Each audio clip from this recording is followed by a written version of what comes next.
पूछा है क्या वेद पढ़ने से ज्ञान उत्पन्न हो जाएगा। उत्तर देने के पहले छोटी छोटी 2-3 बातें जान लेना आवश्यक है, तो वो समझ में अच्छे से आ जाएगा। आज के ईसा से 2 से 3 हजार साल पहले, यानी करीब 5,000 साल पहले आज से वेदों की रचना हुई। हालांकि ये संग्रहित ग्रंथ में नहीं थे, बाद में इनको संग्रहण किया गया और 4 भागों में विभाजित किया गया, जिन्हें हम ऋग्वेद, यजुर्वेद, सामवेद और अर्थवेद के रूप में जानते हैं। अर्थवेद बाद में जोड़ा गया, पहले 3 ही थे। इनकी भाषा इतनी क्लिष्ट है क्योंकि समयांतर बहुत है। आज की भाषा, आज की संस्कृत और उस समय की संस्कृत, तो उसको समझना मुश्किल है। तो 3री-4थी शताब्दी में बादरायण जी जो हुए, उन्होंने इनको संग्रहित किया और इनको न्यायपूर्ण तरीके से उसमें इनका जो तत्व ज्ञान है उसको ब्रह्म सूत्र की नाम से रखा, जिनमें से 545 कुल 545 सूत्र हैं। किसी किसी पुस्तक में 555 भी हैं। उसमें केवल भेद इसलिए है क्योंकि ये सूत्र इतने छोटे हैं कि 2 शब्दों के 3 शब्दों के सूत्र हैं, तो कहीं कहीं पे उन 3 शब्दों को या 2 शब्दों को अलग करके एक नया सूत्र बना दिया, तो इसलिए 10 सूत्रों का अंतर है। अब वेदों में इतनी क्लिष्ट भाषा थी और दूसरी बात उनका अर्थ इतना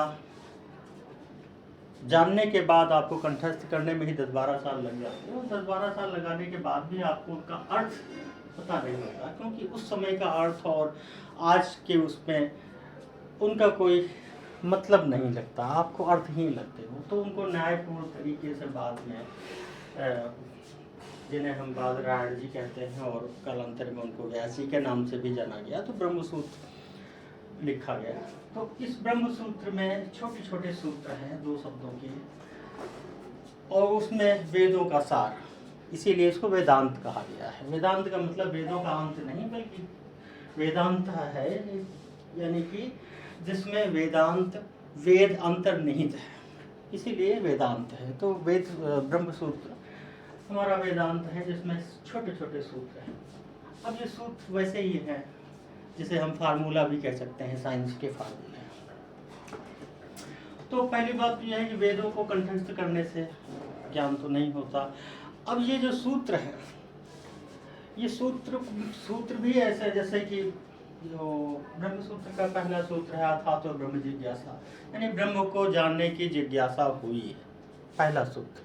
दूसरा सूत्र जन्माद्यस्य यतः, जिससे जन्म हो वो, बस क्या जन्म हो ये नहीं है, यानी कि बाद में इसको विद्वानों ने परिभाषित किया कि जिससे जन्म, स्थिति और प्रलय इनकी उत्पत्ति हो, वो जन्माद्यस्य यतः, जिससे जन्म आदि हो वो।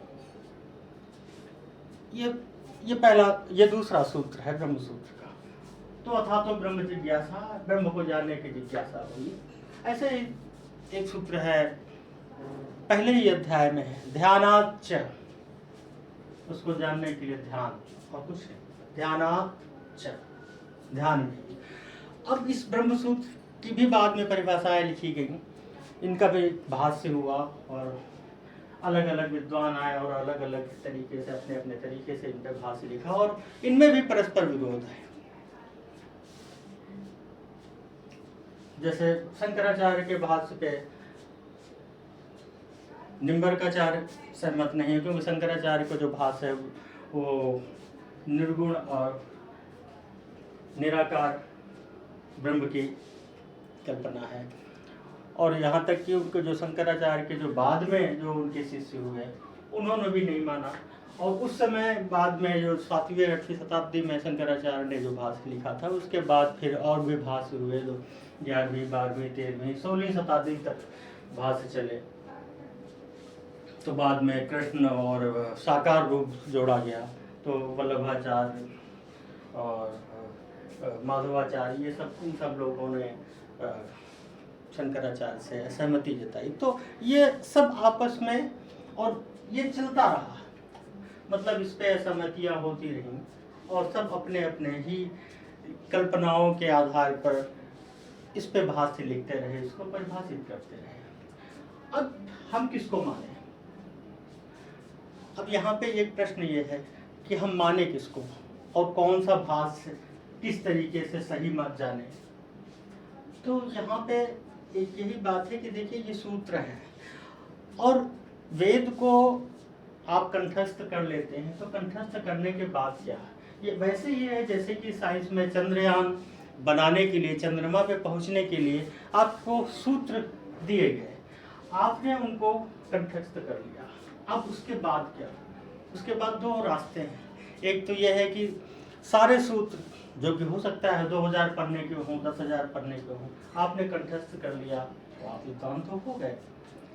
अब उसके बाद दो स्थितियां हो सकती हैं। एक तो स्थिति यह है कि 2000 पन्नों का, 20,000 पन्नों का जो सूत्र है, जो फार्मूला है कि चंद्रमा पे कैसे पहुंचना है, वो आप कंठस्थ करके और अपना बैठ जाएं तिलक लगा के और लोगों को ज्ञान देना शुरू करें कि आइए मेरे पास, मैं आपको बताता हूँ कि चंद्रमा पे कैसे पहुँचना है, मेरे पास सारे फार्मूले हैं, मैं आपको सारे फार्मूले बताता हूँ और आप एक एक करके आप बताते जाएं। एक तो ये है।